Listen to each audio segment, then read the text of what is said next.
இந்தியாவுல சமீப காலமாக பெண்களுக்கு ஏற்படக்கூடிய கருப்பை வாய் புற்றுநோய் அதிகரித்து வருகிறது.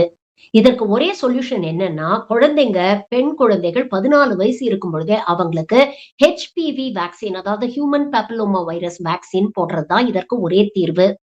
அதை இன்னைக்கு நடைமுறைப்படுத்தியிருக்கிறது திராவிட மாடல் அரசு. மாண்புமிகு முதலமைச்சர் மு.க.ஸ்டாலின் அவர்கள் தலைமையில் புதுசா ஒரு ஸ்கீம தமிழ்நாடு அரசு இன்ட்ரோடியூஸ் பண்ணியிருக்கிறாங்க.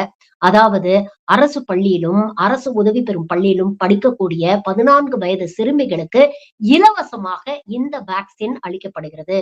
தனியார் மருத்துவமனையில போய் நீங்க இந்த வேக்சின் போட்டுக்கிட்டீங்கன்னா, அது கிட்டத்தட்ட ரூ. 2000லிருந்து ரூ. 11,000 வரைக்கும் பிராண்ட பொறுத்து, டோஸ பொறுத்து விலை மாறும். இவ்வளவு அஃபோர்ட் பண்ண முடியாத ஏழை எளிய குழந்தைகளுக்கு தமிழ்நாடு அரசு இலவசமாக இந்த வேக்சினை வழங்க திட்டமிட்டுள்ளது.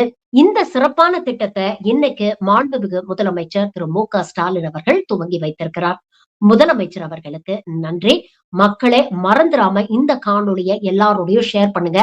உங்க வீட்டுல 14 வயசு பெண் பிள்ளை இருந்ததுன்னா முதல்ல இந்த வேக்சினை உங்களுக்கு கொடுங்க.